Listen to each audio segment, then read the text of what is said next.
Good evening, Facebook, and welcome to Spill the Tea Tuesday. My name is Rose, and we are going to be talking about the Me Too movement and how it impacts women in general and the HIV community specifically. And we're hoping to kind of share our own personal perspectives. We have amazing women on the panel tonight.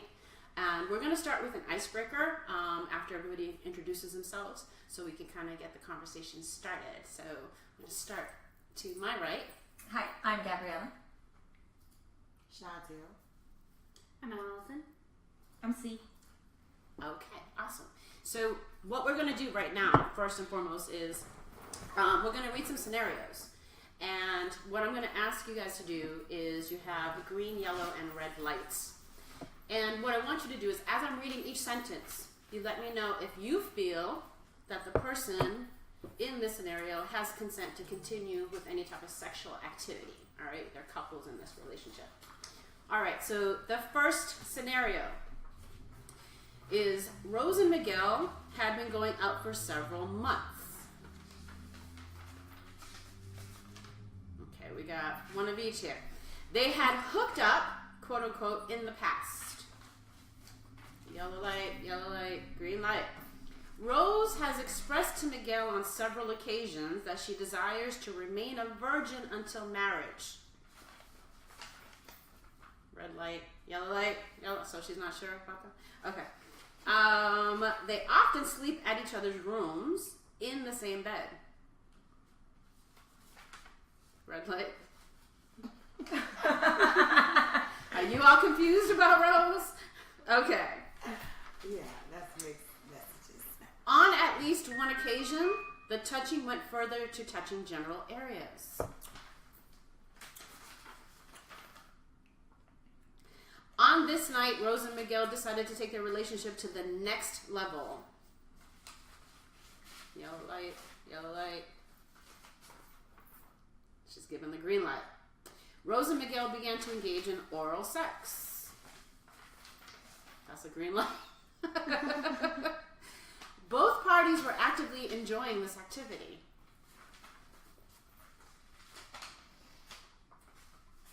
Okay. And Miguel then placed Rose on her back and proceeded to intercourse.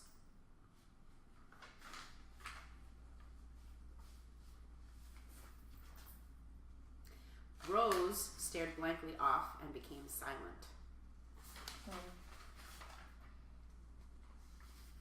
Interesting. Because everybody had like almost completely different responses until the very end when you kind of got the feeling that maybe she wasn't consenting, right? Right. Okay. Next scenario. Okay. Kim and Lee had been dating for a semester.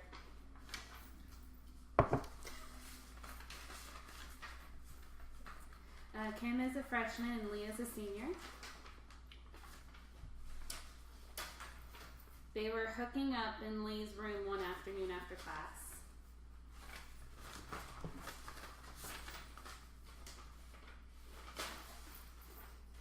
Kim felt like things were going too fast.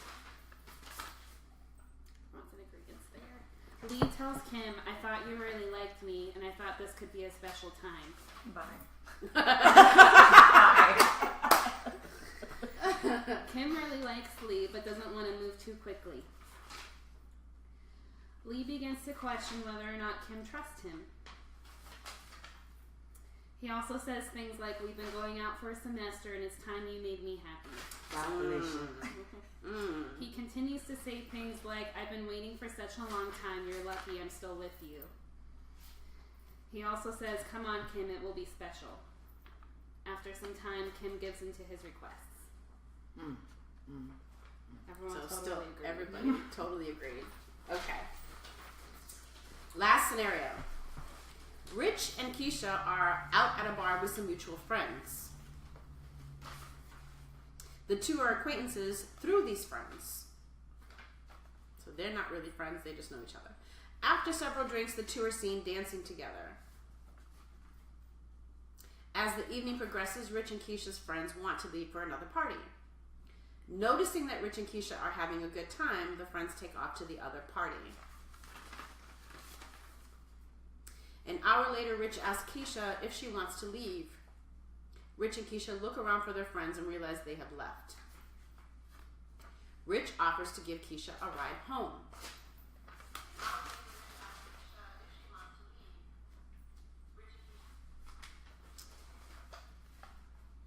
And once at Keisha's home, Keisha invites him in for another drink.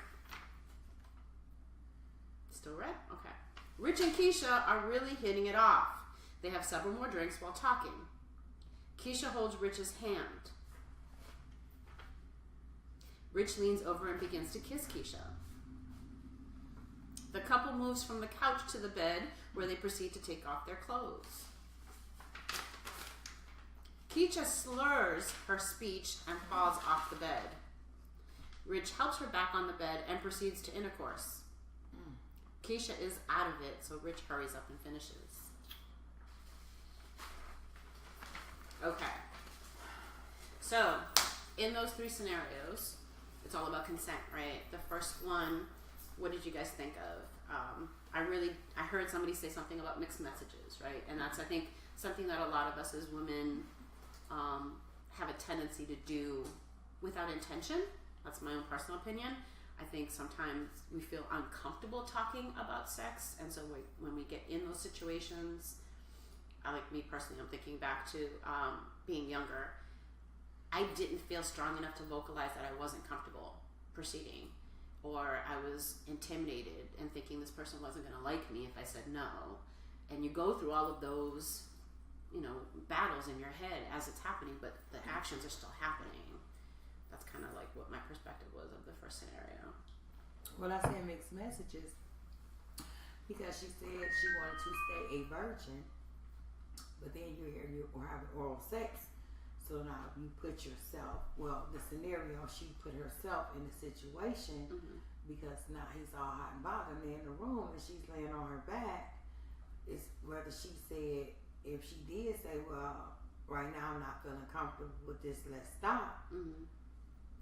Some guys, no means no, but some guys say no means yes to them, especially if they like this. Right. They don't want to hear that. So it was kind of, but if you want to stay a virgin, it's best to not put yourself, especially when guys know that you're a virgin, it's like, they really like proceed to have you, like it's a challenge, right? Yes. Right. Yeah. That's my opinion. Okay. What about the second scenario? What was Where the second scenario? he was just saying all kinds of crazy things to her about, I thought you liked me, and I think it's time. He sounded very manipulative. Right? A lot of coercion. Yeah, coercion. And I think that's something a lot of young girls struggle with as well, trying to fit in and get that acceptance. And, sometimes women like it if we want to make people happy, and sometimes we'll give,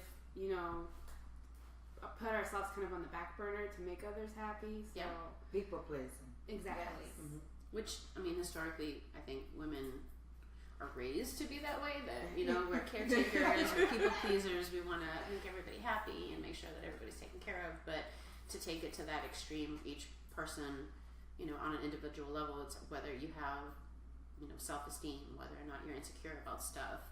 All of that plays out. I know in my head it did, growing up and making different decisions. And I didn't vocalize how I really felt. And like you had said, no means no, but in each one of those situations, none of the women said no. Especially with the alcohol. Like, the alcohol was like, But did they give consent? No. She gave consent to come back to her house. That was it? Yeah. Yeah. She consented to dance with him. But I think that it should have stopped at the club, but, Yeah. feeling good. But no, she didn't get consent, but he still Right. did it. So, do you guys see that play out in your everyday lives? Do you see those type of situations happen to women? Like, for example, Domestic. Yes. domestic violence Yes. can lead to that. Yes. Yeah. Actually, you touched on something that I had read earlier about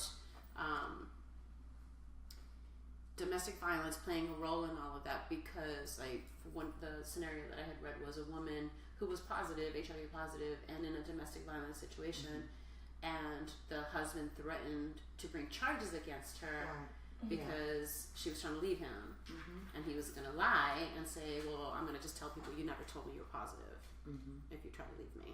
Yeah. And that goes beyond like a microaggression, right? Psychological. It's psychological abuse. Or sometimes when women are positive and they are with someone in a relationship, sometimes I have heard from women that are positive, they're pretty much sex slaves because nobody's going to want you because you're positive. So they use them to have sex with. Like they have sex when they don't want to have sex. Yeah. Like They're it's being really raped. sad. Yeah. In their own home. Mm-hmm. Yeah. Yeah. One of the things that they highlighted a lot in a lot of the stuff that I read today was intimate partner violence, because a lot of times that usually is when the women feel uncomfortable reporting things, right? If Yeah. it's your partner that's raping you.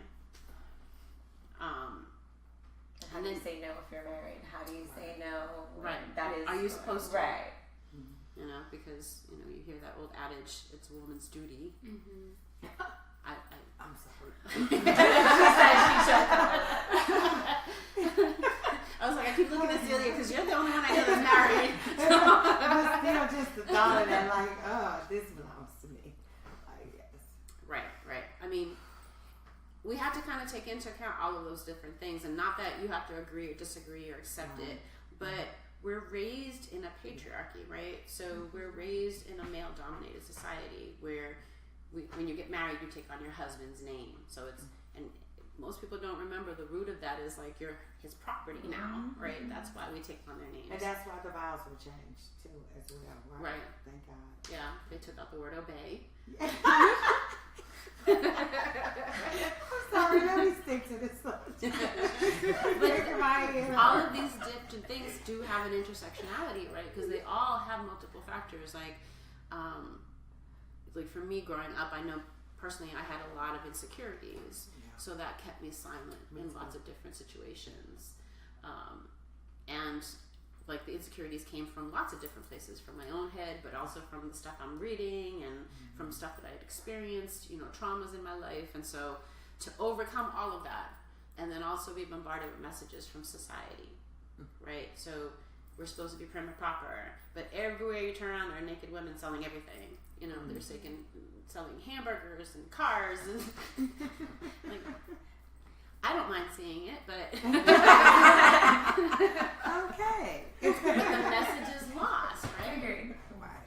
Yes. And then I also liked, so you had mentioned earlier the double standard of how the Me Too movement is amazing for women, but men are silent. Like their voices are kind of silent in that. And it made me think back to, do you guys remember the videotape of those two girls molesting that guy at the gas station? It went viral like a year ago. I just got on Facebook. I'm sorry. Okay, so I want to say about a year or two ago, there was a man at a gas station waiting in line, and there were two girls in front of him, and I guess they thought he was cute, and it was all caught on camera, and one of them literally started grinding on, like pushing her butt up against his crotch, and the other one was like all touching on him and laughing, and they kept flirting with him, and he was like, no, like I'm good. You could see his body language. He was uncomfortable. Nobody brought charges against those women for sexual assault, and where can he go?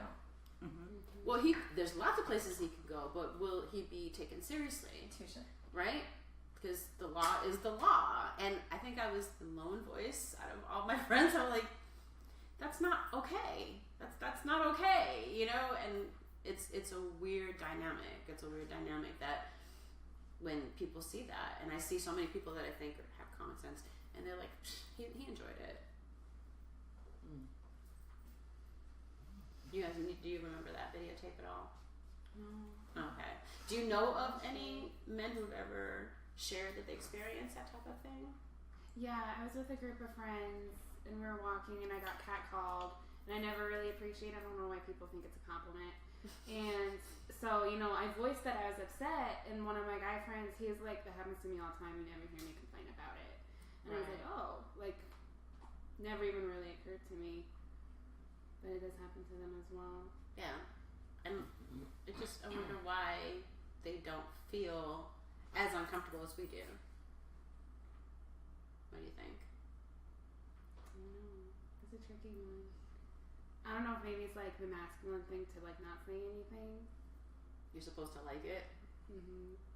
Or just let it go. Or Yeah. maybe as well they think, well, what can I do about it? Because, you know, I'm a man and this is a woman who's doing that. Like, is someone going to take me seriously if I do say something? Right. Or, I don't know, it's kind of a tricky situation for them. Well, are we talking about heterosexual men? Are we talking about In this instance, it was LGBT? heterosexual. There was a heterosexual? Yeah, it was Yeah. another girl catcalling him. Oh, they don't know how to act.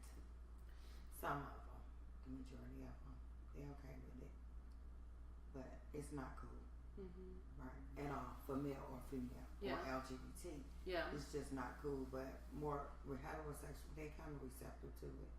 It's okay because it look like, oh, get the number, I'm gonna hook up. Like they don't even wait to hook up to get to know an individual nowadays. It's like, okay, I met you today, we sleep together tomorrow. Where did that stop? Quick, she. Yeah. We're good. Right.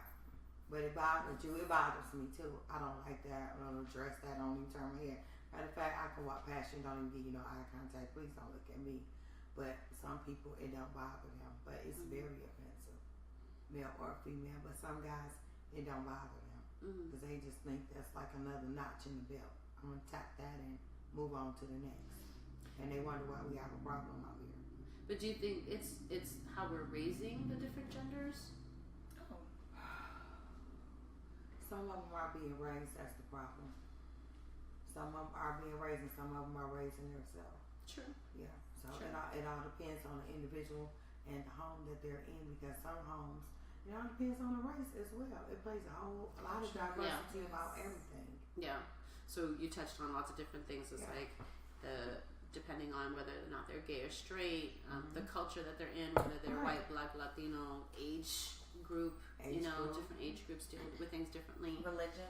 Oh, can we Yes. talk about religion? Oh, God.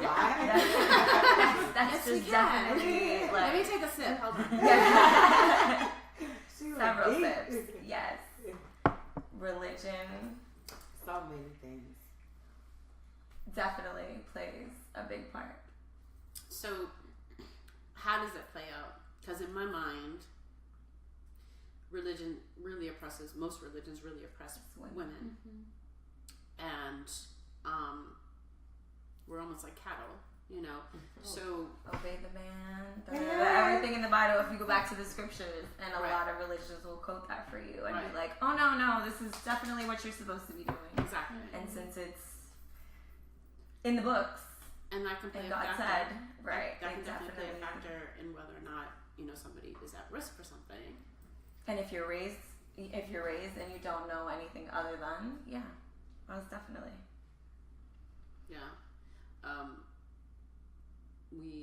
I remember going through a training where information was really, really valid that was shared, but it was kind of falling on deaf ears, right? And so we can try to raise awareness as much as possible and share information as much as possible, but if the people aren't going to receive it Accept it. or believe it or buy Correct. into it, how do we change things? How do we change things? One of the things that I shared earlier today actually was a really powerful video that I watched recently, and the guy, he was talking about race relations, and he did say something to the effect that, do you always want to be right, or do you want to fix the problem? Do you want to be a part of the solution? And what I shared was, I have a tendency to want to be right.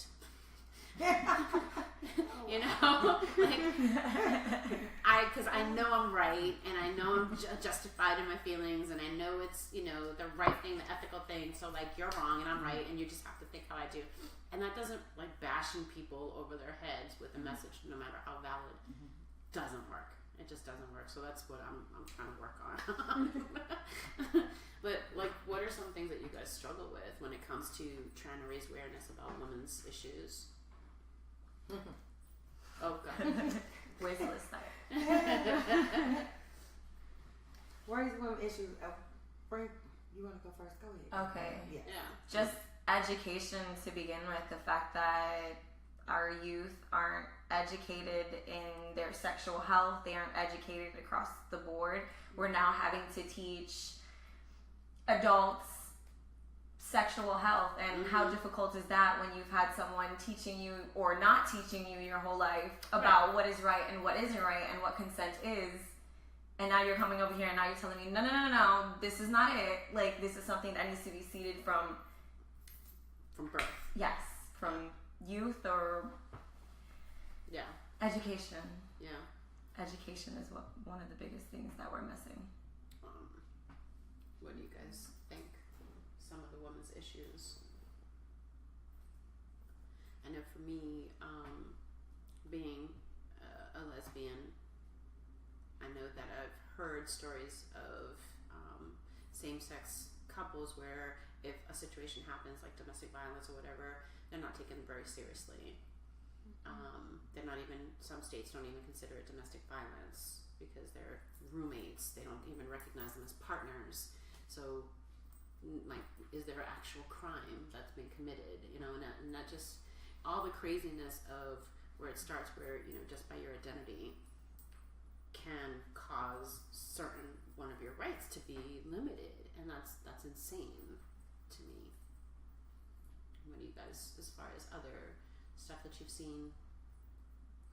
I think it's hard for those to voice it who've experienced it, who are a bit more timid about it and don't feel as comfortable, especially with everything going on politically and like who our leadership right now is. It's very dominantly male, Yeah. And white male specifically, Yeah. Who don't have a good track record with women. And when those women do come out, you see all sorts of things said about them. A lot of times they're shamed, so you know that makes people scared as well to voice anything that may have happened to them because they worry that would happen to them as well. And who's going to take me seriously when you know so and so has done all this and nothing's been done? Right. Like, Right. what's going to happen? Nothing's going to change. Like the slut shaming. Mm-hmm. You know, I have always been very sexual positive. I raised my children to be that way. Like, my daughter would roll her eyes right now, tell you she knew how to put a condom on a dildo at the age of 12 because I wanted them to learn how to be safe. And it's not impossible to raise a young man, you know, to be respectful of women. I had a son that was, to me, the epitome. I know I'm biased, but he was the epitome of respect because, for example, he was in junior high one time and he overheard some boys talking about girls in a really disparaging way, you know, talking about their boobs and their butt. And he literally stopped them at the age of 13 and was like, can you all, like, explain to me why you do that? Like, she's a human being. She's more than just her body parts. Like, why? What do you get out of that? And literally had them there for a good 15 minutes, like, stumping them. Because at first they wanted to ridicule him, but he didn't care. He was like, that's cool. He's your like, child. you can laugh at it. I still don't So understand. well. Like, you have to explain it, you know? So he had that woke consciousness, and he actually gave them pause. A Like, lesson. they all kind of like, they were baffled by him. So it's not impossible. You know, it's possible to, even in this type of society, you can raise someone who is, you know, conscious of all of that and respectful and understandable of that stuff. So Go ahead. I actually think that one of the biggest problems that women have is women. thank you. I actually think that even though yes, there is a problem within the law and who's making the decisions, you know, like you said, man making decisions for our bodies and all that kind of thing. I think the biggest problem is there's more of us than there is of them. There is. But You're sadly right. enough, we do not support us. And if we would, they would not be there. You're right. We do not support our own. And like the story you just said, it is true and very commendable of your son. But you have to think how many of us have not even looking back a week ago, or maybe today, or maybe yesterday, have not sat with our group of friends, or have heard other women and sat there and literally criticize and belittle in a jokingly manner or in any manner Right. other women. You're right. Because that's what we do. And we do it well. Yeah. And we will look at each other face to face and literally Cut to the bone. cut to the bone. I know. Better than any man Yeah. will ever do. And why do you think we do that? Because we can, I think is one, because we see each other as a threat. And until we stop doing that, we all get together and let's try to take out. And it's very easy to blame the man. That I'm not trying to take away Right. their whatever they need to, and it's true. Yeah. It's not. They do not have the right to take whatever consent we have not given them. But it's also our own to take our own self-esteem back, and to take our own, and also then when we take it back, be supportive of that self-esteem that we have taken back. Yeah.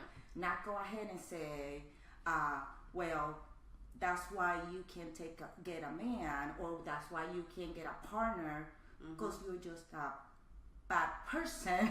I remember I almost said it, like, let's not say that word. But we don't know the word I want to say. And we will do that to each other. Yeah. It's like, at least, as a straight woman, one of the first things they will say to me is like, you don't cook? You have a husband. How come you don't cook for that husband of yours? Right. He must be a saint. and this is women that will tell me this. It's like, he must be a saint. It's like, what do you mean he must be a saint? he He's puts a up with you. grown ass. He's a grown man. Cut that. He's a grown man. He's a grown man, a functional man. He can cook. Exactly. All these things that we do to each other all the time. We perpetuate it. Yes, we do. We do. So I think that in so many levels, from the way we should act, to the way, even before we started, to the way our faces should be portrayed, to we should speak softly, or we shouldn't be too loud, or we should be, all that we do it to ourselves as women to begin with. So actually, I think the Me Too movement is not just about all this harassment that we have received from men. It's also this harassment that we receive from women. Yeah. And Yeah. I think the harassment that personally I receive from women throughout my life, not that I have not received harassment from men, Yeah. has been much, much bigger and impactful Yeah. than the one I have received from men. No, that makes a lot of sense. Because we do, I know I look up to women as mentors and to guide me, and so if I have somebody that I'm looking up to and they're telling me a specific thing, I'm gonna want to lean towards that or learn it or believe in it.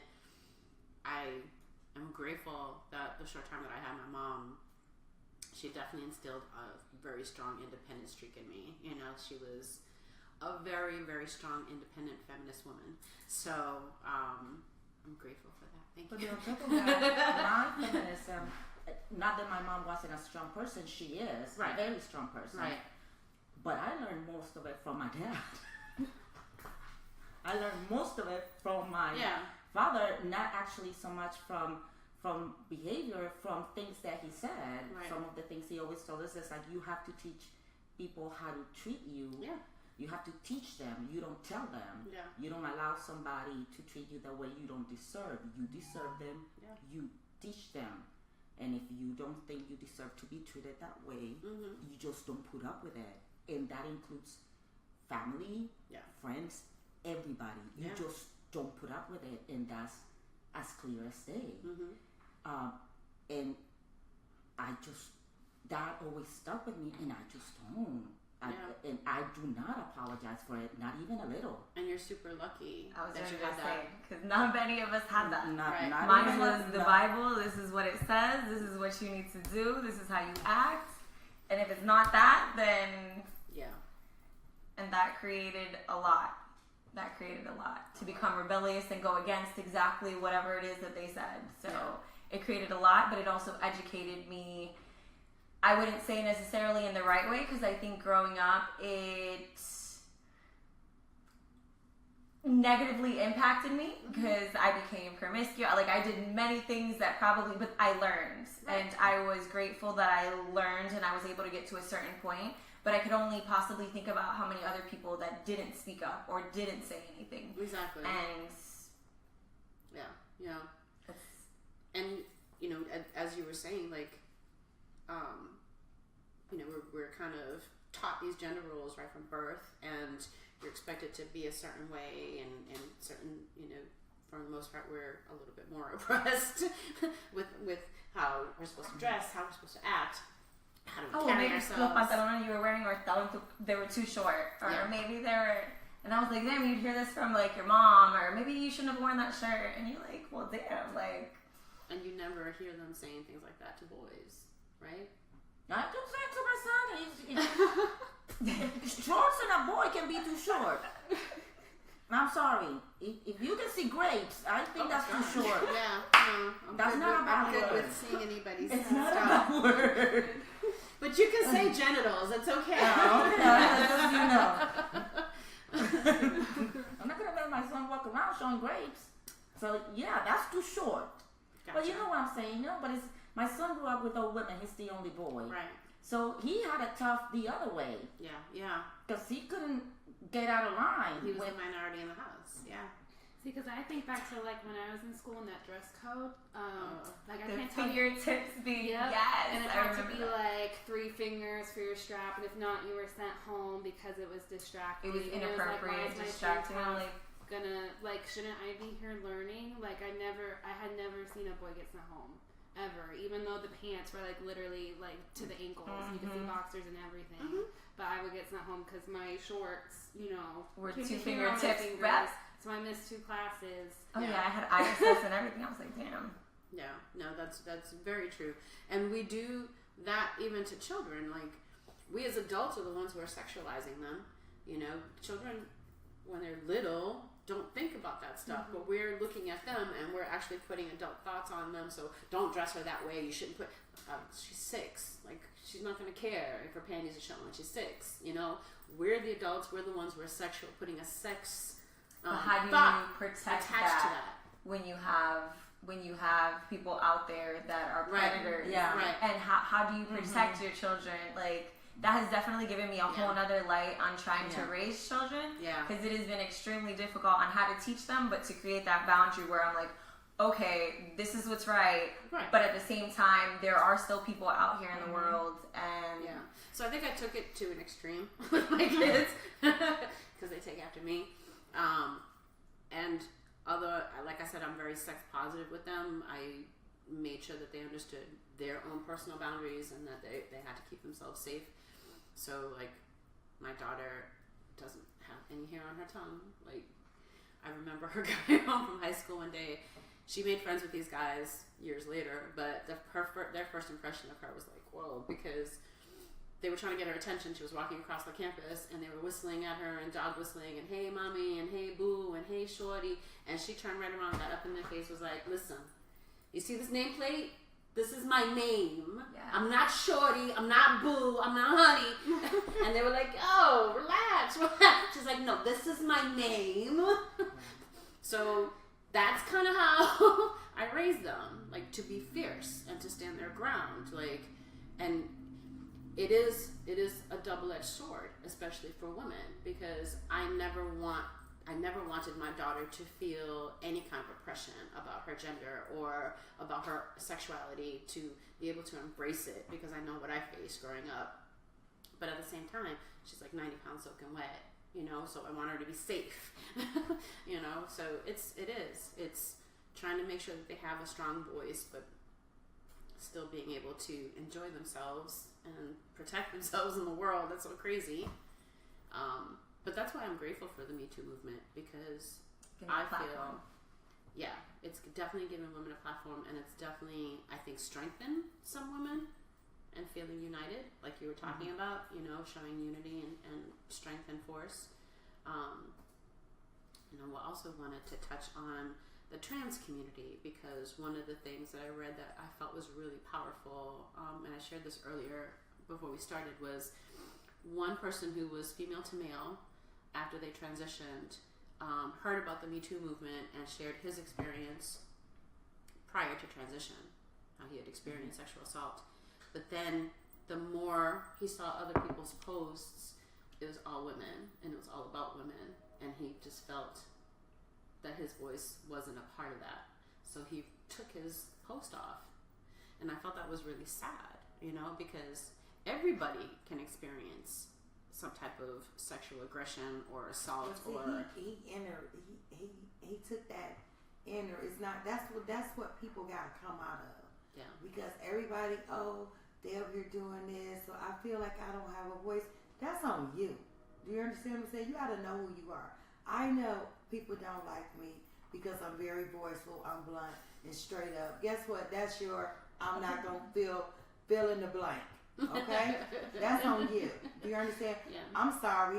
I'm strong. I'm empowered. I'm beautiful. I'm intelligent. I am all of that in a bag of chips, and I'm not going to let nobody take that away from me. Yeah. I am not an angry black woman. When you see my face looking like this, that means I got my thinking cap on. Because guess what? I'm always 2 steps ahead of the game, and I got 7 projects coming on. Mm-hmm. It's about going back to what Celia said. It's about being secure about yourself. Yeah. Absolutely. Having self-esteem about yourself, Mm-hmm. and coming off the pity party. I'm sorry, we've all been there, but I'm sure we all just sat here and experienced some experience that we have had, but we still sitting here. We strong women. We do what we have to do. Yes, things happen to people. You've had some trauma. I've had some trauma. I don't know about who else done had trauma. Not gonna speak of it. Everybody go through stuff. Yeah. You understand what I'm Yeah. saying? But this society that we live in, and I've heard people from old school say it all the time, this is a weaker generation. They're not a really, really strong generation.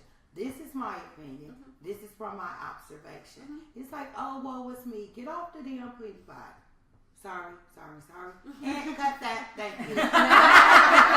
Sorry, it's live. Sorry. Nothing gets You edited. know, that goes back to feeling where we gotta, like you Yeah. said, how they're being raised. We gotta feel empowered. You gotta know who you are. Yeah. You gotta have high self-esteem. Do you understand what I'm saying? But I think Absolutely. that it takes It's- role models like you to be able to do that. Because some of us Absolutely. don't have that. Right. And I think it takes people like you to be able to speak But out the to give thing me is, that. people gotta want it. You gotta Agreed. want it No, in because then society. it just becomes a 'Cause I bitch can fest. pound. Correct. But if you ain't, If you ain't doing anything, So I would I'm agree sorry, with. you I feel would like, agree oh, I'm with gonna take mine off because it's just all women. Like, come on. I mean, I'm.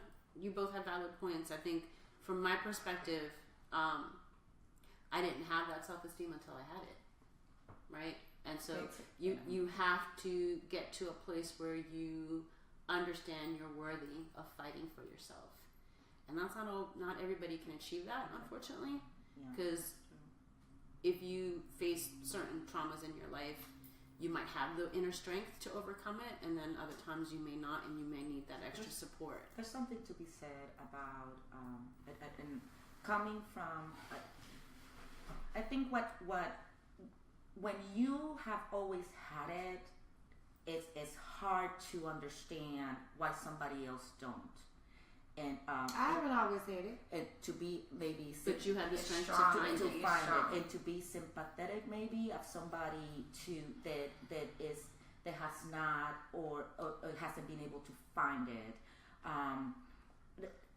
I think there's something to be said, and then it's getting maybe a little bit off topic, but I think it does go very much with the Me Too movement, and that's why it has taken so long when it's been so much needed.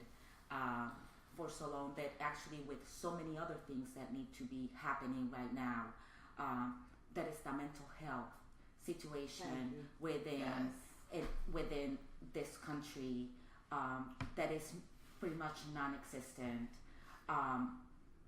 I think it's like what 30-something cents that is being spent on mental health. Don't quote me on that. I'm probably completely wrong. Probably less than per that. per person in mental health, maybe less than that. Please don't quote me. Erase that.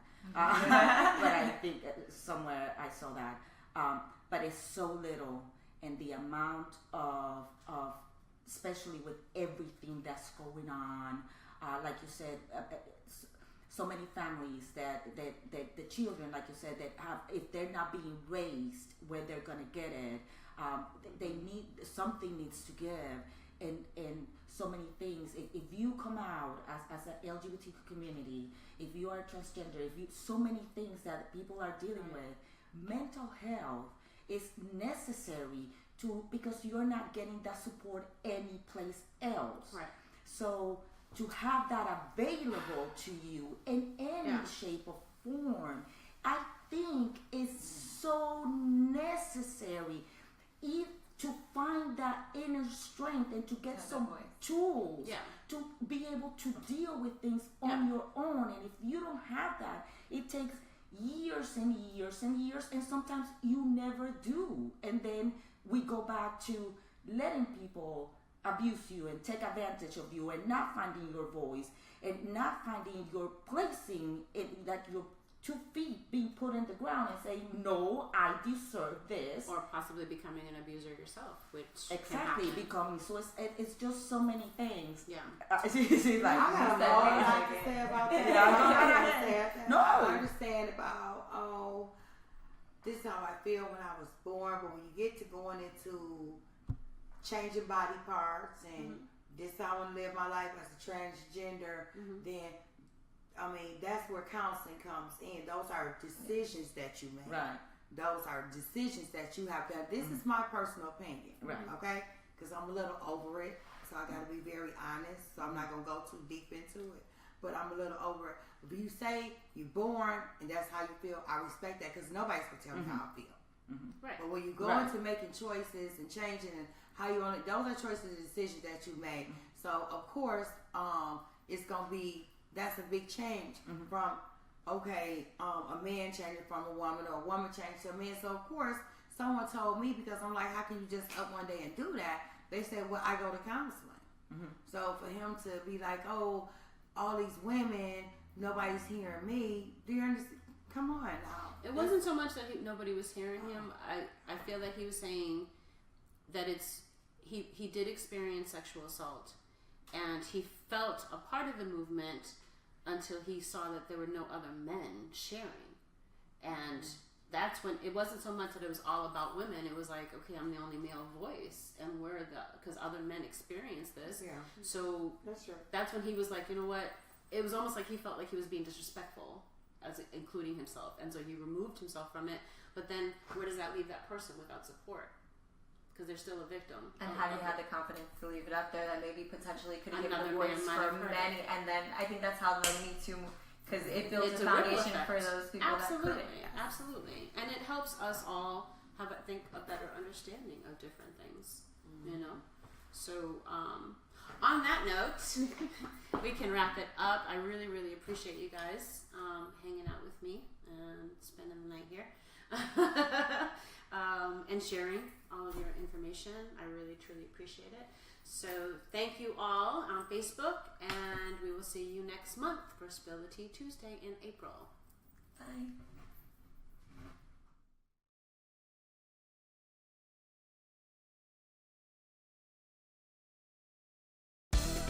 Today's show was streamed at the MOL Stafford House. BBOD wants to thank all our special guests for spending time with us. Follow Building Better Open Dialogues on social media. And don't forget to follow Miracle of Love on social media.